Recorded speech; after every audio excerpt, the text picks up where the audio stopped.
ఈ దినాన నా వాక్య సందేశం మిస్పా. మిస్పా ఏమిటి? మిస్పాలు వారు ఎందుకు కూడారు? మిస్పాకు నీకు నాకు సంబంధం ఏమిటి? దేవుడు పరిశుద్ధ గ్రంథములు ఎందుకు ఈ పేరును వ్రాయబడిన ఆలోచనలు మనం ముందుకు వెళ్ళాలని ప్రభు పేట నేను తెలియజేస్తున్నా. లాబాను నేడు ఈ కుప్పను నాకును మీకును మధ్య సాక్ష్యం ఉండని చెప్పాను కాబట్టి దానికి గలాలేదని పేరు పెట్టాను. మరియు మనం ఒక్కరికొకరం దూరంగా ఉండగా యెహోవా నాకు నీకును మధ్య జరుగునది కనిపెట్టినది చెప్పాను గనుక దానికి మిస్పా అను పేరు పెట్టాను. ఇది యుబ్బోకు రేవుకు ఉత్తరాన ఉన్నటువంటి యొక్క ప్రాంతం. యాకోబు ఇంచుమించు 20 సంవత్సరాల పైగా లాబాను యొద్ద కొలువు చేశాడు. ఎందుకు కొలువు చేయవలసిన పరిస్థితి వచ్చిందంటే మనకందరికీ తెలిసిన విషయమే. అన్నను మోసం చేశాడు. అన్న ఎక్కడ సంపదన ఆలోచన కలిగి ఫలానా ఆ తల్లి యొక్క సలహాతో లాబాను ఊరికి అనగా తన మామయ్య ఊరికి వెళ్ళిపోతున్న సమయంలో పరిశుద్ధాత్మదేవుడు తనతో పారిపోతున్న పరిశుద్ధాత్మదేవుడు తనతో మాట్లాడుతూ ఎక్కడ ఆగాడో ఆ స్థలానికి కొన్ని పేర్లు పెట్టి ఆ ప్రాంతానికి వెళ్ళినట్టుగా దేనికి వాక్యం చదివిస్తుంది. లూజ్ అనే ప్రాంతానికి వచ్చాడు. వచ్చిన తర్వాత యాకోబు ఒక రాత్రి కలకన్నాడు. దేవదూతలు ఎక్కుతూ దిగుతూ, ఏమిటండి దేవదూతలు నిచ్చెన పైన పైకి ఎక్కుతూ ఆకాశపై ఎక్కుతూ మళ్ళీ కిందకు దిగుతూ ఉండగా దృశ్యాన్ని చూచాడు. అక్కడ దానికి ఒక పేరు పెట్టాడు. తరువాత మరలా ప్రయాణం చేసి వెళ్ళిపోయాడు. పరిశుద్ధ గ్రంథములో దైవజనులటువంటి వారు సమూయేలు కావచ్చు, యాకోబు కావచ్చు, ఇస్సాకు కావచ్చు, లాబాను కావచ్చు, ఎవడింకా యాకోబు కావచ్చు, వీరు ఎక్కడెక్కడ వారు ఉన్న ప్రాంతాల్లో ఉన్న దానికి దైవ గ్రంథములో కొన్ని పేర్లు పెట్టుకుంటూ వారు వెళ్ళిపోయారు. ఆ పేర్లు నేటి దినాన మనకు సాదృశ్యంగా కనబడుతున్నవి. ఆ పేర్లో ఉన్నటువంటి యొక్క అర్థం ఏమిటి? ఆ పేర్లో ఉన్నటువంటి అమూల్యత ఏమిటి? ఆ పేర్లో ఉన్నటువంటి మన యొక్క పరమార్థమైన విషయాన్ని నేటి దినాన్న పరిశుద్ధాత్మదేవుడు మిస్పా అనే విషయాన్ని మన దృష్టికి తీసుకుని వచ్చి కొన్ని విషయాలను జ్ఞాపకం చేయాలని ఆశపడుతూ ఉంటున్నాడు. మిస్పా అనగా కావలి. అర్థమవుతుందా? మిస్పా అనగా కావలి, మనకు కావలి కాచే స్థలం అని దేనికి వాక్యం చదివిస్తుంది. ఇది నాన్న మూడు ప్రాముఖ్యమైన విషయాలు చెప్పి తర్వాత మనం అందరం ప్రార్థనకి వెళ్ళాలి కనుక త్వరగా మనం వాక్యంలోనికి వెళుదాం. న్యాయాధిపతుల గ్రంథం 11వ అధ్యాయం 11వ వచనం. న్యాయాధిపతుల గ్రంథం 11వ అధ్యాయం 11వ వచనం.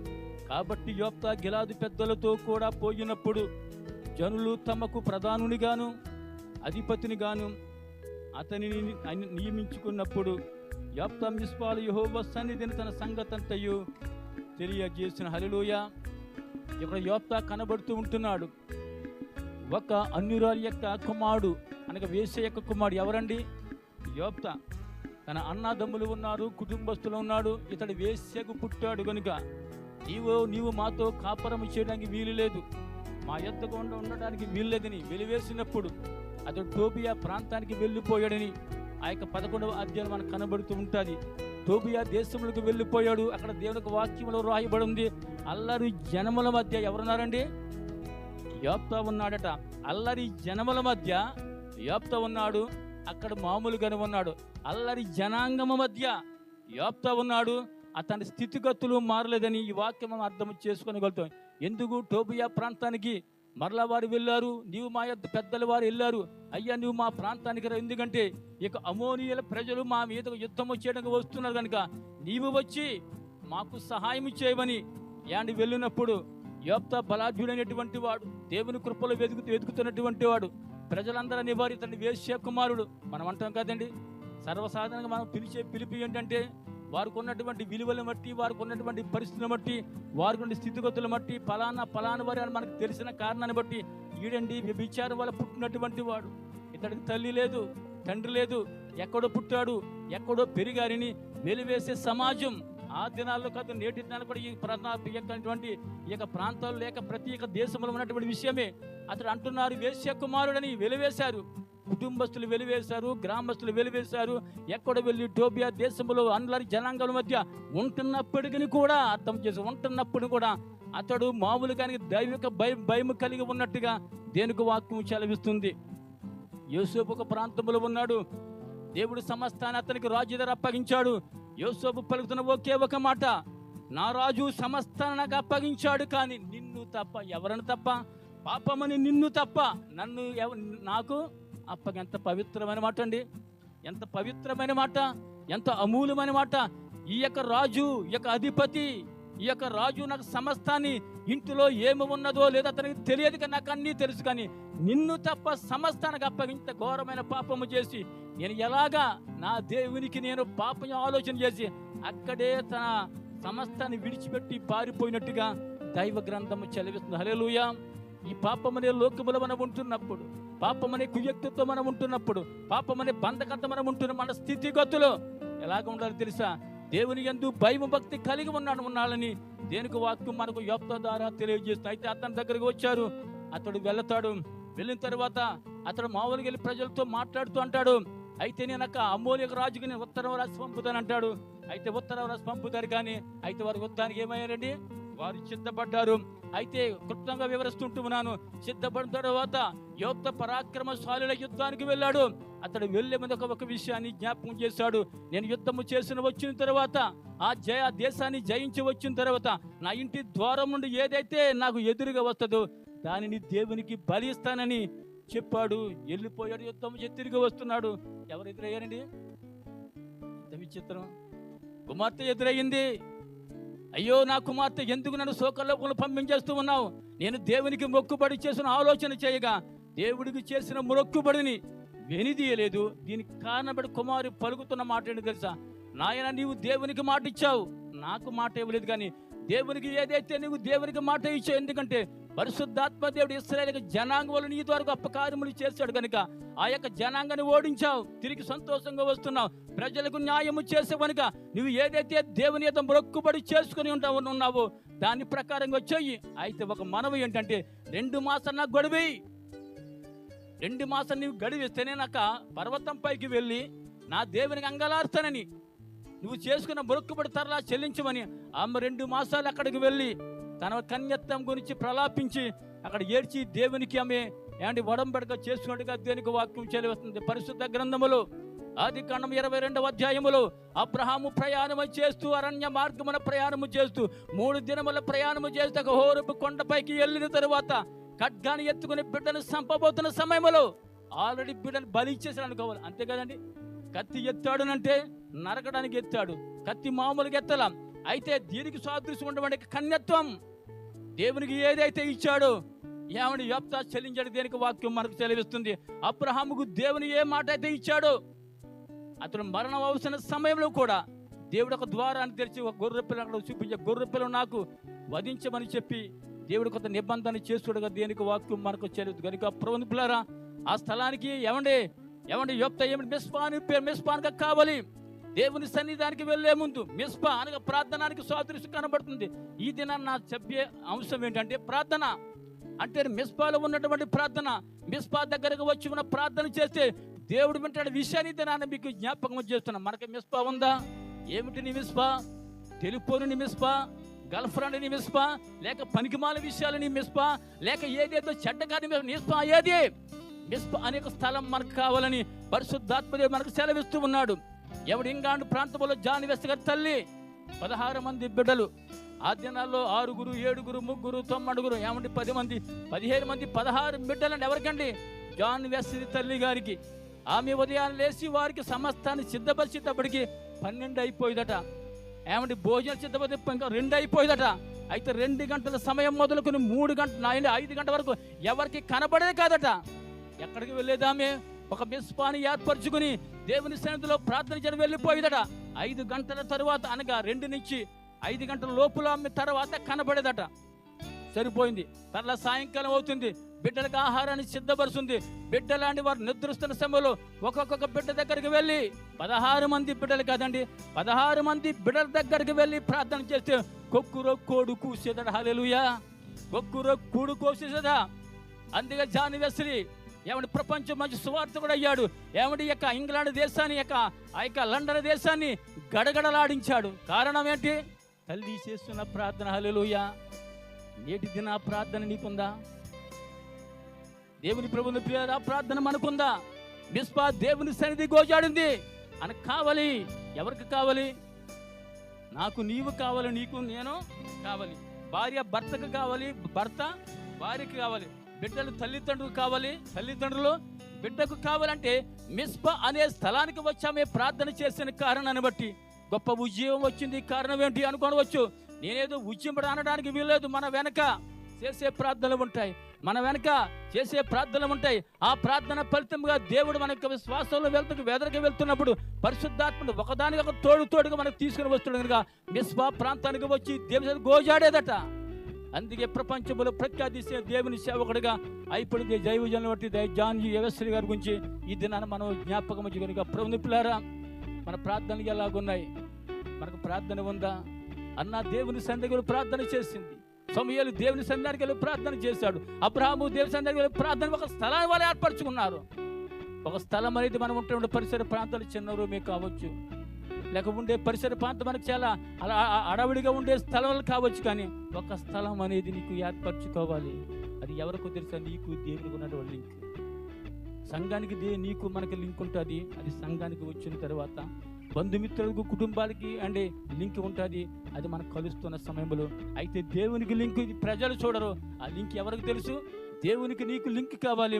ఆ లింక్లో నీవు ఉండాలంటే మిస్పా అనుభవంలోనికి ఉండాలని పరిశుద్ధాత్మడి దినాన మనకు జ్ఞాపకము చేస్తున్నాడు. అందుకే యోప్తా దేవునికి జయవీరుడిగా, జయచోజం చేసే వీరుడిగా, యుద్ధము చేసే వీరుడిగా, అల్లరి జనాంగం అది కాపురము చేస్తూ ఉన్నా దానిని అంటకుండా కాపాడుకుంటున్నాడు. ఇంకొక వ్యక్తి మనకు కనబడుతూ ఉంటాడు. ఆదికాండం 18 కనబడుతూ ఉంటాడు. సొదొమ గొమొర పట్టణం వైపు వెళ్ళిపోయాడు. అబ్రహాముతో ఉన్నంత కాలము మంచిగానే ఉన్నాడు, అబ్రహాముతో ఉన్నంత కాలము సరైన రీతిలో ఉన్నాడు, అబ్రహాముతో ఉన్నంత కాలము గొప్ప దైవజని బిడ్డగా ఎదిగినవాడు కనబడుతున్నాడు. అయితే సొదొమ గొమొర పట్టణం వెళ్ళిపోయాడు. అతడు ఎక్కడ ఉన్నాడు? గవిని ద్వారం యొద్ద నిలిచి ఉన్నాడట. ఎవరు వస్తుంటే? దేవదూతల ప్రాంతం రక్షణ వస్తున్నాడంటే అక్కడ ఎక్కడ ఎదుగున్నాడు వాళ్ళని? గవిని యొద్ద. అంటే ఈదులో రచ్చబండ కదండి, రచ్చబండ కార్యక్రమంకి వెళ్ళిపోయాడు మనవాడు. రచ్చబండ కార్యక్రమాలు అక్కడ పీఠం వేసుకున్నాడు. వాడికి ఏదో రాజులాగా అక్కడ ప్రవర్తించాడు తప్ప దేవుని భయము భక్తి కొద్దిగా లేని కారణాన్ని బట్టి, అబ్రహాము చేసిన ప్రార్థనను బట్టి, అబ్రహాము చేసిన కన్నీరు ప్రార్థన బట్టి సొదొమ గొమొర పట్టణాన్ని ఏమండి నాశనము చేసే ముందు లోతు యొక్క తన బిడ్డలు కూడా విడిపించాడని దైవ గ్రంథం మనకు సెలవిస్తుంది. హల్లెలూయా. నువ్వు చేసే ప్రతి ప్రార్థన, మనము చేసే ప్రతి ప్రార్థన పాపం అనే బంధకం ఉన్నటువంటి వారికి విడుదలస్తుంది. జాని వెస్లీ తల్లి ప్రార్థితే దేవుడు గొప్ప కార్యం చేయలేదా? 7 దినాల బిడ్డల కోసం మనం ప్రార్థిస్తున్నాం, కుటుంబాల కోసం మనం ప్రార్థిస్తున్నాం, సంఘం కొరకు మనం ప్రార్థిస్తున్నాం. దేవుడు మన ప్రార్థన వింటాడు. ప్రార్థన వింటాడంటే లింకు ఎవరితో సరి సమానంగా ఉండాలి? దేవునికి నీకు కరెక్ట్గానే ఉంటేనే దేవుడు మన ప్రార్థన వింటాడు. దేనికి వాక్కు మనకు చదువుతానుక మిస్పా యొక్క అనుభవంలోనికి మనం వెళ్ళాలని ఈ దినాన్న పరిశుద్ధాత్మ దేవుడు మనకు జ్ఞాపకం చేస్తూ ఉన్నాడు. ఎవడి దానియేలు కూడా ఒక మిస్పా ఉంది. ఇట్టి శాసనము సంతకము చేయబడని తెలుసు కూడా, సంతకము ఆయన చేసినప్పుడు కూడా దేవుని యందు భయము భక్తి కలిగినటువంటి వాడు యెరూషలేము వైపు చూచి ఆ ద్వారబంధాల కిటికీలు తెరిచి ఎవరికి ప్రార్థన చేశాడండి? దేవదేవునికి ప్రార్థన చేశాడు. హల్లెలూయా. ప్రార్థన బంధకాల నుండి విడిపిస్తుంది, ప్రార్థన శరీర క్రియల నుండి విడిపిస్తుంది, ప్రార్థన ఉన్నటువంటి సమస్య నుండి విడిపిస్తుంది. దేవునికి దూరం ఒక విషయాన్ని గమనించండి, దేవునికి దూరం మనం ఏది చేయలేం, ఏది అనుకుంటాం. దేవునికి దూరం అయిపోతే ఎవరు దూరం అవుతారండి? మనమే దూరం అయిపోతాం. దేవుడు అంటాడు, ప్రయాసపడి భారం మోసుకున్న సమస్తమైన యొద్దకు రమ్మని దేవుడు 2 చేతులు ఎత్తి సిలువ ఎలాగైతే 2 చేతులు చేయి చాపాడు, ఇప్పుడు కూడా ఆయన తండ్రి కుడి పార్టీ విజ్ఞాపన మన అందరి కోసం చేస్తున్నాడు. ఆయన ఎందుకు ఆయన దగ్గర రాలేకపోతున్నాం? మనకు సమస్యలు ఉంటాయి. సమస్యకు పరిష్కారము దేవుని సన్నిధి తప్ప, దేవుడు మనకు ఉన్నాడు లింక్ తప్ప ఎవరు మానవులు తీర్చలేరు. మానవులు ఏదో సలహాలు ఇస్తారండి, నేనున్నాను ఏం భయపడగంటారు, కానీ ఇలాగంటారు, తర్వాత అలాగ వెళ్ళిపోతారు. ఆ భయాన్ని ఆందోళన వారు తీర్చలేరు. కానీ తీర్చగలిగినటువంటి వాడు ఎవరో తెలుసా? యేసుక్రీస్తు ప్రభులు వారు. ఆయన తన సరైన సంబంధం కలిగి ఉన్నట్లయితే నేటి దినాన్న యోప్తాకు చేసినటువంటి కార్యాన్ని నేటి మన సంఘ పట్ల దేవుడు చేయటానికి ఆయన సిద్ధపడుతూ ఉంటున్నాడు. ఇస్కరియోతు యోధా గురించి యేసు ప్రభువుకి ఎన్నిసార్లు ప్రార్థన చేశాడండి. యేసు ప్రభు కూడా ఒక మిస్వానుభవం ఉంది. ఎక్కడికి వెళ్ళేవాడైనా, కొండల్లోకి వెళ్ళేవాడైనా, మరి ముఖ్యంగా ఏమంటే ఎక్కడికి వెళ్ళేవాడు? గెత్సేమనే వనములోనికి వెళ్ళి ప్రార్థన చేస్తూ ఉన్నాడు. హల్లెలూయా. మనకు అనేది ఒక స్థలం కావాలి. స్థలం అంటే ఎక్కడికెక్కడికి నేను చేయమని చెప్పడం వల్ల మనకంటే ముందు యేసు ప్రభువు వస్తారు కదండి. మీకు అర్థమవుతుందా? ఒక నిర్ణయాన్ని, ఒక ప్రార్థన సమయంలో కేటాయించుకుంటే నువ్వు ఏ టయాన్ని ప్రార్థన చేస్తా అదే టైం దేవుడు వచ్చేస్తాడు. అటువంటి భయం మనకు ఉండాలి. నాకు టైం ఉన్నప్పుడు చేస్తానులే, ఈవేళ డ్యూటీ ఉందని అనడానికి వీలేదు. నువ్వు ఏ టయాన్ని చేస్తావా టయాన్ని కరెక్ట్గా పరిశుద్ధాత్మ దేవుడు వచ్చి కూర్చుంటాడు. నీకంటే ముందుగానే వచ్చి కూర్చొని మనకు అర్థం కాదు. ఈవేళ చేద్దాములే, రేపు చేద్దాములే అన్నే తలంప మనకొద్దు, మానుకోనండి. కృపాయుగంలో ఉందాం. ఎందుకు తెలుసా? పరిశుద్ధాత్మ దేవుడు చిన్న చిన్న పొరపాటు చేసిన పాపం అనే పరిపక్వమైన మనం ఉండిపోతున్నా దేవుడు ఏదో కరుణిస్తూ ఉన్నాడు. చాలా జాగ్రత్త సుమా. మనుషుడా, దేవుడు వెక్కిరింపబడమని వెక్కిరింపబడిపోతాం. ఏదో కృపాయుగంలో ఉన్నామని ఏదో మందిరానికి వస్తే ఒప్పుకోరు సమయంలో ఒప్పేసి ఉన్నాం. ఏదో తతంగాలు మనకొద్దు. ఈ తతంగాలు మనకు వద్దు. ఒక నిశ్చేత కలిగి, ఒక నిబంధన కలిగి, ఒక ప్రార్థన అనుభవం కలిగి, ఏ టయానైతే నువ్వు ప్రార్థన టయానికి దేవుడిని కేటాయించు. కనీసం లేకపోయినా పడుకున్నా ప్రార్థన చేయి. ఆ సమయాన్ని కేటాయించుకో. దేవునికి మహిమార్థం వచ్చిన జబ్బున్నా లేకపోయినా ఏదున్నా నా టయానికి నేను లేగవలసిందే, లేకపోతే నాకు నిద్ర పట్టదు. నేను మీకోసం చేయటంలా ప్రభువుని నిబంధన చేసుకున్నాను. అందు గురించే ఏదో సంఘం కోసం ఏదో గ్రూపులో పెడతాను అనుకోవద్దు. ఎవరి కోసం చేస్తే నా కోసం, నా ప్రభుకు నాకు నిబంధన. నా ప్రభుతో పుత్తు కట్టిపోయాను. నేను పుత్తు కట్టేశాను. ఎందుకో తెలుసా? ఎప్పుడైతే మనం రక్షింపబడి పుత్తు కట్టుకోవాలి అనగా మంగళసూత్రం కట్టుకోవాలి. మంగళసూత్రం విడిపడక వీల్లేదు. ఆ మంగళసూత్రం ఎక్కడ చేయాలంటే సచ్చే ముందు ఆ ప్రజలే తీసిపడాలి. ఆ లింకు దేవుడితో మనకు కలిసిపోతుంది. అటువంటి దమ్మునటువంటి విశ్వాసులుగా, అటువంటి దమ్మునటువంటి సైవిక దేవుని సేవకుడు ముందుకు వెళ్తాం. మన దేవునితో పుత్తి కట్టేసుకుందాం. ప్రజలతో పుత్తి కాదు. ఈవేళ నీ దగ్గర మంచి అంటారు, రేపటి ఈడపడి పనికి పడు అంటారు. నీ దగ్గర 100 టన్నుల లాభం పొందుతారు, రేపటి నువ్వు నాకేం చేసావని అంటారు. ఈ దినాన్న నీతో ప్రేమను పొందుతారు, నువ్వేమి నాకు ప్రేమ చూపమంటారు. దేవుడు అలా ప్రేమ చూపండి. నువ్వు సచ్చేనంత వరకు, నువ్వు సమాధి పెట్టే వరకు నేను ప్రేమిస్తా. I love you my son అంటాడు దేవుడు. నీవు నా ప్రియమైన బిడ్డవని దేవుడే పిలుస్తాడు. నా పిలుపులో మనం ఉండి మనకు ముందుకు మిస్పాలకు అనుభవం మనం రావాలని పరిశుద్ధాత్మ దేవుడి దినాన్న మనకు ప్రత్యేక రీతిలో దినాన్ని దేవుడు మాట్లాడుతున్నాడు. రెండవ అనుభవం, మొదటి మిస్పా యోప్తా తన జీవితాన్ని మిస్పా రూపంలో చూపించాడు. రెండవ మాట, మిస్పా అనగా నిబంధన స్థలం. హల్లెలూయా. మిస్పా అనగా నిబంధన స్థలం. ఆదికాండం 31వ అధ్యాయం 48. లాబాను నేడు ఈ కుప్ప నాకు నీకు మధ్య సాక్ష్యం ఉండునని చెప్పాను కాబట్టి దానికి అలా లేదని పేరు పెట్టాను. మరియు మనం ఒకరు దూరంగా ఉండగా యెహోవా నాకును నీకు మధ్య జరుగునది కనిపెట్టనని చెప్పాను కనుక దానికి మిస్పా అను పేరు పెట్టాను. హల్లెలూయా. 14 సంవత్సరములు యాకోబు పారిపోయాడు. ఆ ఊరిలో ఉన్నాడు. మామయ్య కొలువు చేస్తున్నాడు. రాహేలు కోసం ఎన్ని సంవత్సరాలండి? 7 సంవత్సరములు చేశాడు. మరలా లేయ కోసం ముందు రాహేలు కోసం చేస్తే అంత ఉల్టా అయిపోయింది. పెద్దవారు ఉండగా చిన్నవారిని ఇచ్చి పెళ్లి న్యాయం అని చెప్పి పెద్ద కుమార్ లేయాని ఇస్తాడు. తర్వాత రాహేలు కోసం 7 సంవత్సరాలు చేస్తాడు. అంటే ఇంచుమించు 21 సంవత్సరములు ఎక్కడండి? అందుకంటాడు యాకోబు, నేను ఎంత కష్టపడని తెలుసా? ఎండలో తడిశాను, మంచుకు తడిశాను, ఎండకు ఎండిపోయాను, నా శరీరం క్షీణించిపోయింది, అయినా ఆయన నా జీతను పలుమార్లు మార్చావు. ఎంత రోదన చేస్తున్నాడు. తల్లి తండ్రులకు దూరం అయిపోయాను చేసిన చిన్న పొరపాటును బట్టి. దేవుడి ఆశీర్వాదాన్ని నా తల్లి మాట విని నేను ఎద్దరికెళ్ళిన కారణాన్ని బట్టి 21 సంవత్సరాలు తల్లి ప్రేమ నాకు లేదు, తండ్రి ప్రేమ లేదు, నాకు పరివార ప్రేమ నాకు లేదు.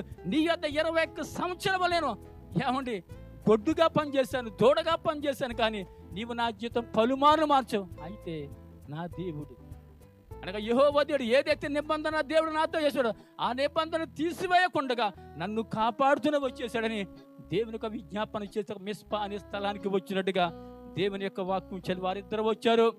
ఒక సాక్ష్యం అనుకుంటున్నారు, అయ్యా నిన్ను చంపాలని నాకు ఉంది, కానీ పరిశుద్ధాత్ముడు రాత్రి కల్లో నాతో మాట్లాడి యాకోబుతో మంచి కంచెలుకొని మాట్లాడి వీలేదు, మౌనంగా ఉండమని దేవుడు చెప్పిన కారణాన్ని బట్టి నేను వచ్చానయ్యా. అయితే ఒక విషయం ఏంటంటే నా విగ్రహం ఉంది కదా, అది ఎందుకు తీసుకుని వెళ్ళిపోయి అన్నప్పుడు, అయితే విగ్రహాన్ని ఎవరిదో వాళ్ళు తీసుకోవాలి, మరణం కావాలన్నప్పుడు రాహేలు ఏం చేసిందండి? మహాతల్లి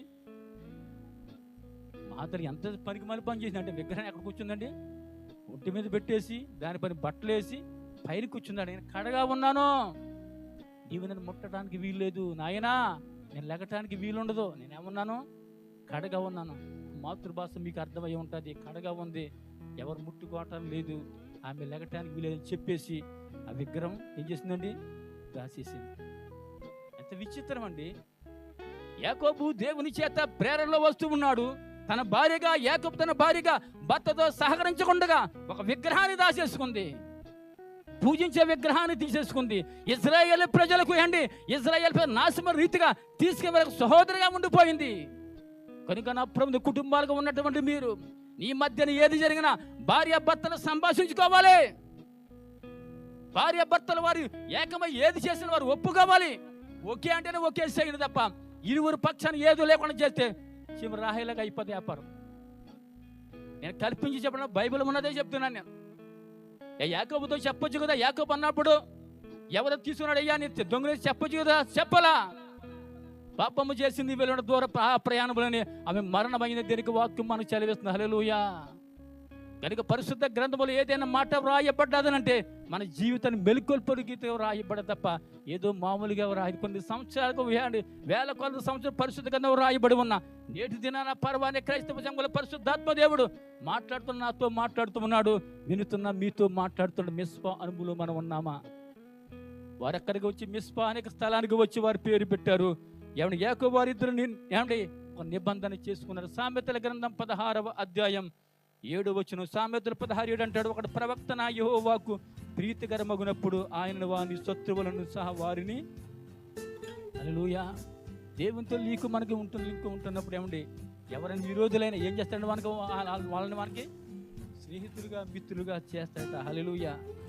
నీకునకు నిబంధన మనం ఈ దినాన్ని చేసుకుందాం. యోబ్తో ఒక నిబంధన చేసుకున్నాడు.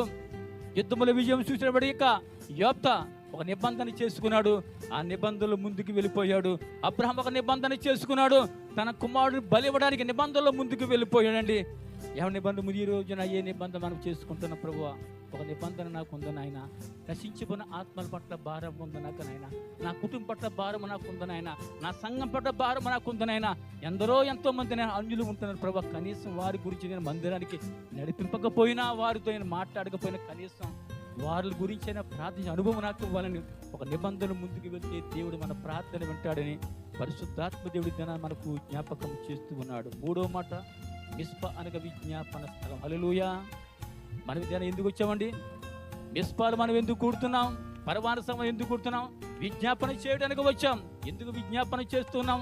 ఎవరైతే నశించిపోతున్నారో, ఎవరైతే కష్టాలు ఉన్నారో, ఎవరైతే అప్పులు ఉన్నారో, ఎవరైతే ఇబ్బందులు ఉన్నారో, ఎవరైతే ఉద్యోగం లేక ఉంటున్నారో, ఎవరైతే వేజాగా ఎదురు చూస్తున్నారో, ఇటువంటివన్నీ ఇక్కడ ఈ సమస్య కదా మనకు అంతటా కాదంటారా? మన కోర్టులో ఏంటి మెయిన్గా అక్కామ, 2వది ఉద్యోగం, ఇంకేంటి 3వది తనాజులు. ఇయ్యే కదా, ఇయ్య ఆడవాడు కదా, మనకి ఏముండవు కదా ఇక్కడ కనపడి. ఇవి ఉంటేనే మనం ఉండగలుగుతాం. ఎవరైనా అక్కామ ఉండాలి, ఉద్యోగం ఉండాలి. అక్కమ్మ ఒకవేళ ఉద్యోగం లేకపోయినా ఎవరొకరు మనల్ని పోషిస్తారు. కానీ ఏమంటే అక్కమ్మని ఎవరో పోషిస్తారా? తీసుకెళ్ళి లోన్ ఆడేస్తారు, మరుసటి రోజున పంపించేస్తారు. ఎంత విచిత్రం. ఒక సహోదరి ఫోన్ చేసింది, ఎంతో మంచిగానే వ్యాపారం చేసుకుంటున్నాడు. ఈ మనుషులు ఉంటారు కదండి, ఒక కళ్ళు ఎలా ఉంటాయంటే చూసారంటే కళ్ళుతో చంపేస్తారు. కొంతమంది కొట్టరు, రోడ్తో మాట్లాడరు. వాళ్ళు చూసారంటే మరి కళ్ళు ఏం కళ్ళు తెలియదు, కానీ అలా లుక్కేశారంటే వీడు అయిపోయాడు అన్నమాట. చాలా విచిత్రం. అందుకే మనం అందరి నోట్లో ఉండకూడదంటే, మనం ఎవరి నోట్లో మనం పడకూడదంట. పడకుండా ఉండాలంటే మనం చాలా జాగ్రత్తగా ఉండాలంట. ఒకరి గురించి మనం అంటే మంచిగా చెప్పే తప్ప ఒకరి గురించి మనం ఏదో ఆలోచన చేసిన అవసరం లేదు. మనం ఎంతవరకు అంత పరిధిలో ఉందాం.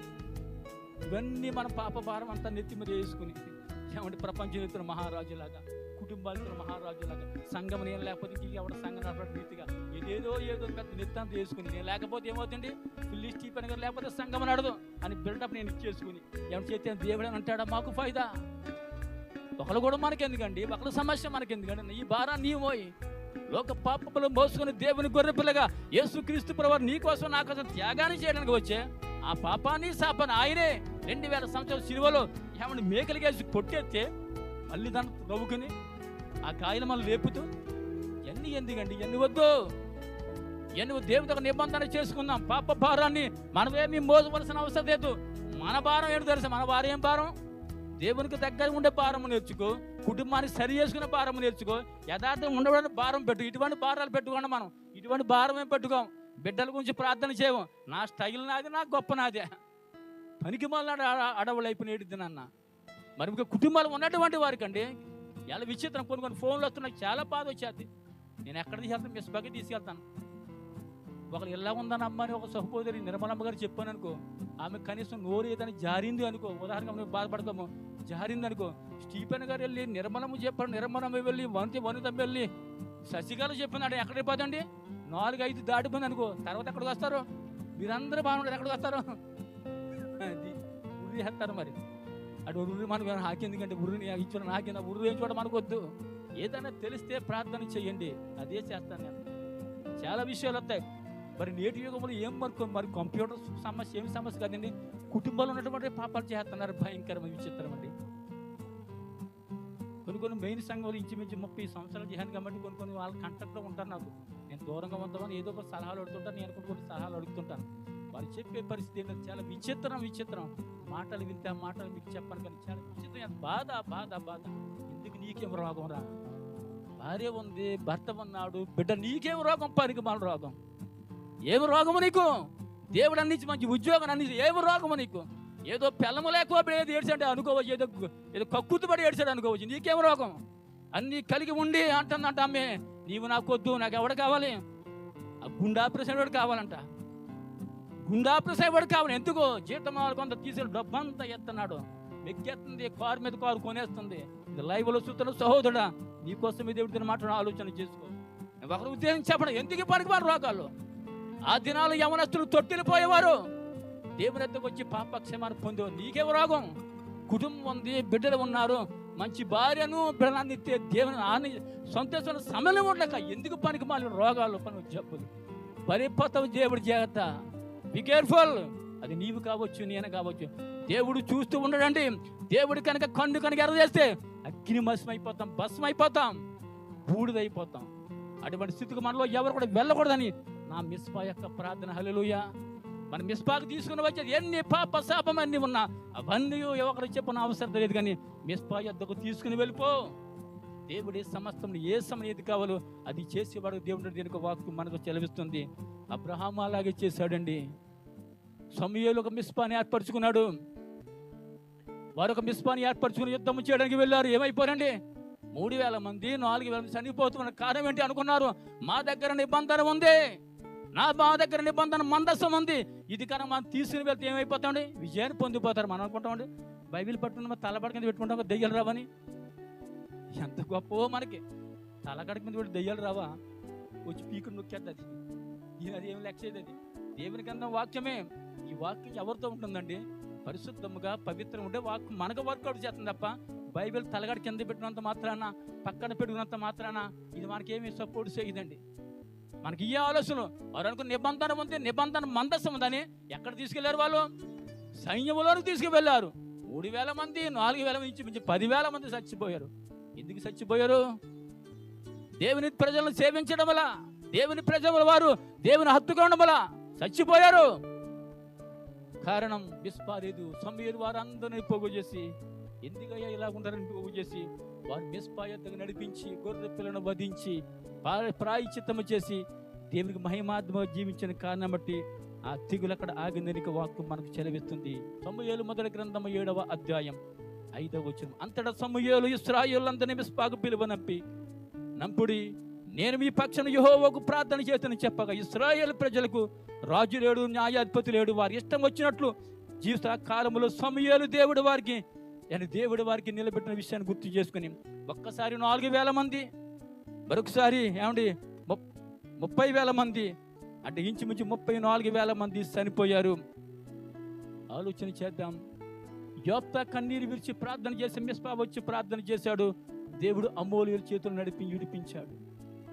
యాకోబు ఒక నిబంధన చేశాడు, మిస్పాకు వచ్చాడు, కొన్ని పేర్లు పెట్టాడు. దేవుడు నిబంధన కలిగి ఉంటున్నాడు.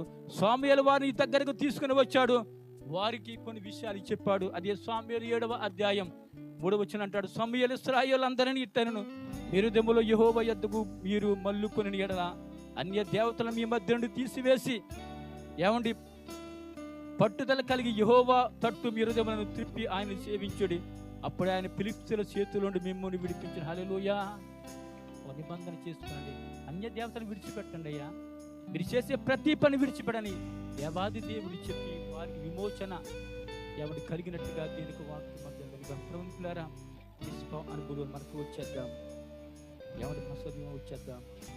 ప్రపంచంలో దడదలాడించింది ఒక 4-5 సంవత్సరం ముందు అనుకోండి. ఎక్కడ మదనపల్లి ఒక సంఘటన ఏం జరిగింది కదా. మేము చచ్చిపోతే మరలా పుడతాం.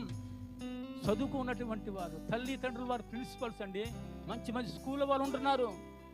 వాళ్ళు ఏదో శివపూజ, ఏదో భక్తులకు వెళ్ళిపోయారు. ప్రపంచాన్ని గడగడలాడించేసింది. కన్న కూతురిని చంపేశారు, పొడిచేశారు, చంపేశారు, మొక్కలుగా నరికేశారు.